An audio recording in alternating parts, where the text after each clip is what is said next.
Look at them. 4,500 years later, they're still standing, still massive, still precise, still refusing to be fully explained. And that's the strange part.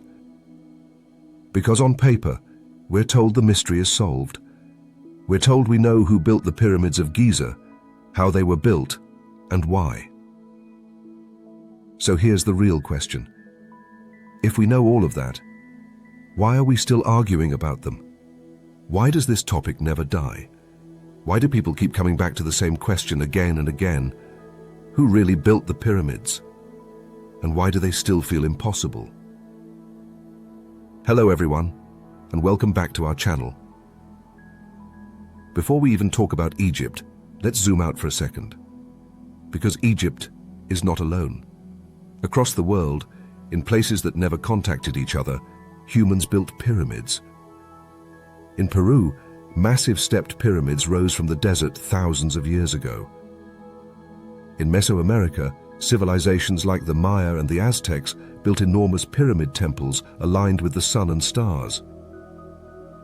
In China, ancient emperors were buried under huge pyramid-shaped mounds that are still restricted today. Different cultures, different beliefs, different continents, same shape. That alone should slow us down. Because pyramids weren't built once.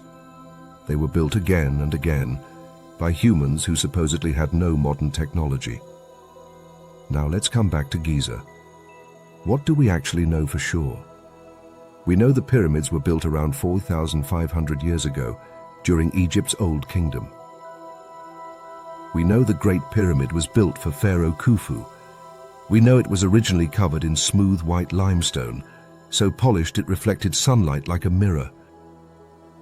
We know it was made of around 2.3 million stone blocks, some weighing 2 tons, some weighing over 70. We know the pyramid was aligned almost perfectly with true north, with an error so small modern engineers still struggle to explain how it was achieved without advanced instruments. We know all of this, and yet something doesn't sit right, because knowing what doesn't automatically explain how. For a long time, people believed the pyramids were built by slaves. That story felt convenient. It made the achievement feel less uncomfortable. But archaeology ruined that idea. Near the pyramids, scientists discovered worker villages, bakeries, breweries, dormitories, graves. These weren't slaves, they were skilled workers, organized teams, fed well, buried with respect. Farmers during flood season, craftsmen, engineers, laborers who rotated in shifts. This makes the pyramids more impressive, not less, because it means human beings, ordinary humans, organized themselves to complete one of the largest construction projects in history, without machines. No steel, no engines, no computers, no wheels for heavy transport. Just stone, wood, rope, water, and planning. And that's where the discomfort begins. Because when you start looking closely at the engineering, the story gets strange. The base of the Great Pyramid is almost perfectly level. The sides are nearly identical in length. The internal chambers were designed to redistribute weight in ways that prevent collapse. Even today, we're not 100% certain how all of this was achieved. How were the stones moved? The honest answer is, we know parts of it, but not all of it. We know stones were transported by sleds. We know water was likely poured in front of the sleds to reduce friction. We know the Nile was used as a highway to move materials. We know ramps were used, but here's the thing. No ramp theory fully explains everything. Straight ramps would have needed to be absurdly long. Spiral ramps leave no clear physical trace. Internal ramp theories are clever, but still debated. Every explanation works, until it doesn't. And that gap, that almost but not quite, is where speculation lives. This is why alien theories exist. Not because there's evidence, but because humans hate unanswered gaps. When something feels too big, too precise, too early, the brain looks for a shortcut explanation. Aliens did it. Feels easier than accepting this. Ancient humans were far more capable than we like to admit. And that idea is actually more unsettling. Because if humans could do this 4,500 years ago, what else have we forgotten? What knowledge was lost? What skills didn't survive? The pyramids weren't built in isolation. They were part of a larger system.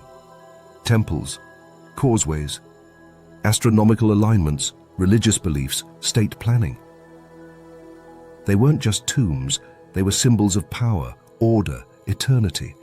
Messages carved in stone saying, "We were here, we understood something."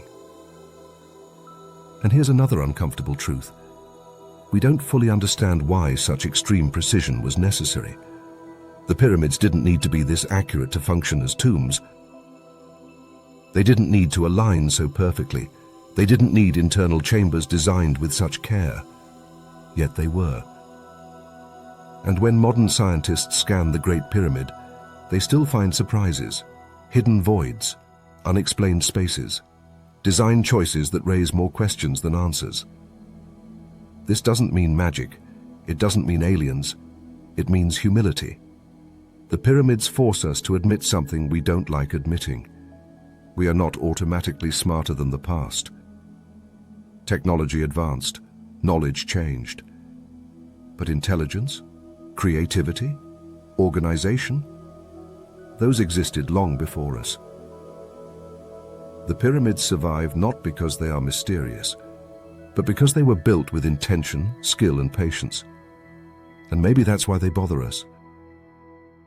Because they don't prove aliens existed. They prove humans were capable of extraordinary things, and we may never fully reconstruct how. So when people ask, who built the pyramids? The answer is simple: humans did. But when they ask, how exactly did they do it? That's where the silence begins. And maybe that silence is the point.